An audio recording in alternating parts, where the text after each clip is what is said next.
Here's your race recap for the 73rd Daytona 200. And we went green, and away they go, off into turn number 1 for the very first time. Pick it up, Scotty.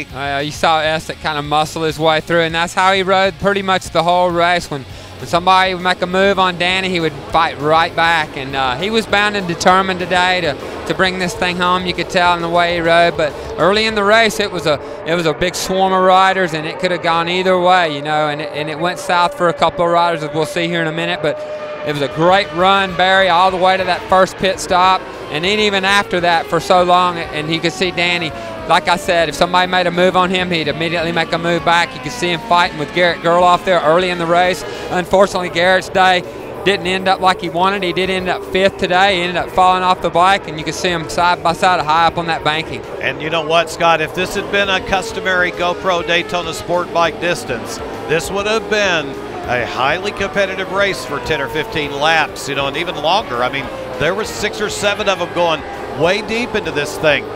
Eslick just outlasted all of them.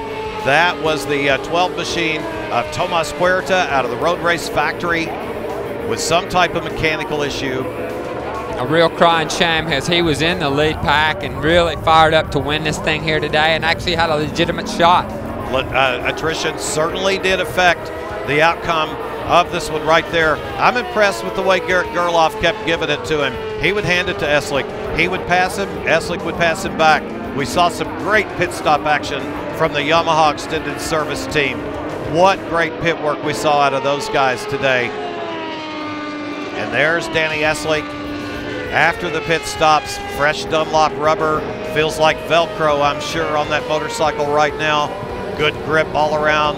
Daytona International Speedway. Typical Eslick, wheeling out of the corners. Yeah, I mean, basically it was his race today. I mean, he had some challengers, no doubt. You know, back again here, this earlier in the race when there was DeSalvo as a player here, Westby. This may be a little issue right here where Westby loses out as they go into turn 1. There was an issue right here. This is the part right here. It looked like Westby got to grab the downshift, let the clutch out. DeSalvo tried to avoid him, got out in the dirty part of the racetrack. His back end jumped out, and gnarly crash for both of these riders. Luckily, big hit right there for DeSalvo, but they're both tough. They both bounced back off the ground and walked away. Their girl's going to be on a little ibuprofen regimen for a couple of days after that. There's Westby, what a hit. A frustration factor over the top. They worked and they worked and they worked on the motorcycle, but still Danny Eslick prevailed. He's still good. He knows he got a break right there. You don't want to see your competitors go down, but you know you got a break. Well, you know, I mean, he was battling all the way through. He was going to be a dogfight, I think, to the end. But when you look back and then there's nobody there all of a sudden, and man, that's got to be a big weight lifted off of his shoulders. And in that part, it was just managing the race at that point, staying out of trouble. Don't get collected. Don't get collected by any of the slower riders that you may encounter, and race the racetrack. Had this nice little encounter with a little lapper where he had to let him know he was #1 in his heart a couple times. He's speaking my language, and that's how you do it. It's unfortunate. Some of the guys don't see you coming, but here he is celebrating after it all with all his buddies on the infield straightaway, and they all love him. He's a fan favorite, and you see why right now. Carrying the Sunoco flag high in the air here at Daytona. What a feeling. Not many guys get to enjoy that feeling right there, knowing you just won one of the most coolest races in the world. And finally, you end up right there, Gatorade Victory Lane, one of the most famous victory lanes in all of the world, and certainly in America. And there he is at the World Center of Racing with that beautiful trophy and the money and all the fame that comes from winning the Daytona 200. Historically, big deal. It's the end of a decade of middleweights. He'll be the last guy. 4 decades since Triumph put it in there, and he's put the Triumph in there again, giving the Triumph factory here in America a real shot in the arm. They've got a good bike, and now they've proven it to the world right there. They've just won the Daytona 200, beating the formidable Yamaha factory team, beating so many great teams.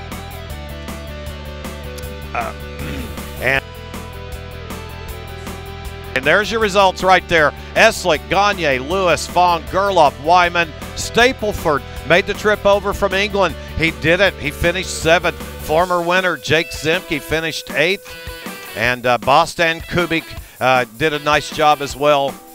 So many of these guys come from all over the world to compete in this race. Perhaps in 2015, with the big bores returning and bringing Superbike specs back, Scott Russell will have even more riders from other countries coming here to try to do what Danny Eslick just did, and that's go down to Gatorade Victory Lane, enjoy the spoils of victory, celebrate in front of all the national media and international media that come here for such a world-class event.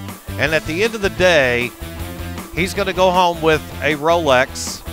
He's going to go home with his leathers without a mark on them from not being on the ground all weekend long, and they're going to smell like champagne. Because if it were me, I'd never wash them.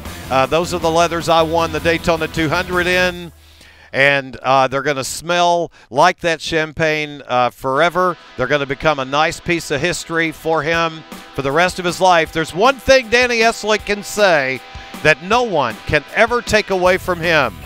I won the Daytona 200. What a show. Stick around for our post-race show by Next Moto Champion.